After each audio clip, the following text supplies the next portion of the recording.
How can you stop tough winter annuals? Well, you gotta get them in the fall. We're gonna talk today about both contact and residual control methods for stopping tough winter annuals on your farm. All right, you may say, wait a minute, these are annual weeds. Why am I worried about it? We're gonna have frost. No, we're talking about winter annuals. So they're going to get a start in the fall, they're going to survive through the winter, and then in the spring, they've got a great big root system underneath them, and they're much more difficult to control. That's why we're talking about the fall applications on these winter annual weeds. Now, if you're doing fall tillage, you're going to wipe out the winter annuals other than those that may germinate after you've done that tillage. But in the no-till or strip-till or reduced-till type situations, winter annuals have become a big problem. All right, we'll talk about both grasses and broadleaves. Let me start with the broadleaves. So right here, I'm thinking about weeds like mare's tail, pennycress, henbit. They're tough. Mare's tail, I think, is the worst because generally speaking, it's resistant to Roundup, resistant to ALS herbicides. It is not easily controlled. So what I would tell you to do, my first piece of advice is I like dicamba.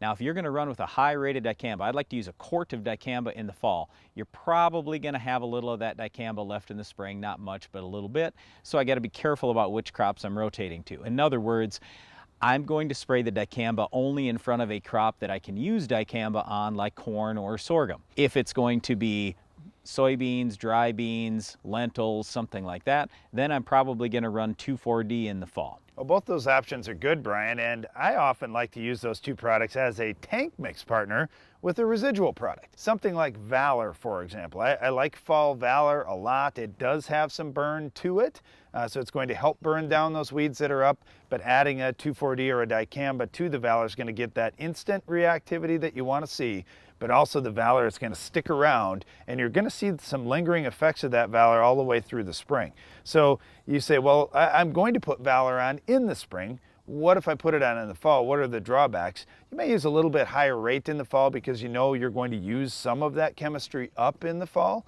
but there'll still be some left in the spring, so your residual in the spring won't be quite as long as in a spring application. So you can offset that a little bit by putting on a higher rate in the fall. Now, the other thing that you may do is say, well, I'm going to do the 3-pre strategy in my soybeans, but I want to use the Valor piece in the fall. That's totally fine. You could use the Valor up front in the fall, mix it with a 2,4-D or dicamba, depending on what you're going into. If you're going into dicamba tolerant soybeans, well, yes, you could use the dicamba in the fall. That would be fine. Otherwise, you'd use some 2,4-D in the fall with the Valor.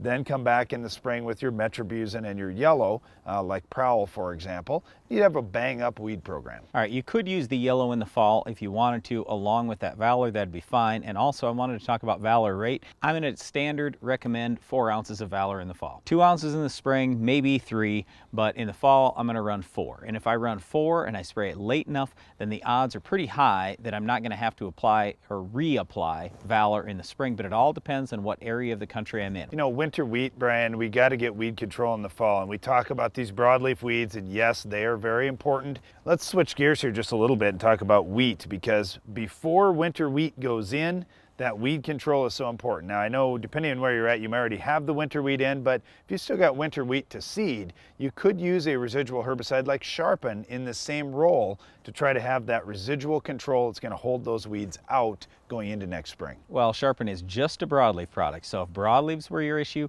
Sharpen Pre. Switching over to grass, I'd probably use Prepare Pre-Emerge in front of my winter wheat, but then post-emerge, I'd look at PowerFlex, Outrider, maybe Olympus, one of those products to get cheatgrass, downy brome. These winter annual grasses, they're really tough. If you let those go till spring, well, chances are they're going to be too big, too tough to get 100% control in the spring. So with the winter annual grasses, here again, we want to have you hit them as best you can in the fall. I'd go with both a pre and an early post if you can do that in your winter wheat. One product that we'd like to avoid, though, that we get a lot of questions about, Brian, is atrazine. What about fall atrazine? What if I put that out after a wheat crop, for example, and try and control some of the volunteer wheat and the broadleaves as well? No, I'm just not real big on atrazine because of the groundwater concerns. So I'm not using atrazine at all on bare ground. Atrazine, in our opinion, needs to go post-emerge on the crops that it's labeled for. If you see some of these tough winter annual weeds we've been talking about on your farm this fall, you've got to get out and get them under control. There are a lot of options for you, both to burn them down immediately and to give you residual into next spring. The tough thing about our Weed of the Week, though, is many of these options just aren't going to work. We'll talk about what will control it coming up next.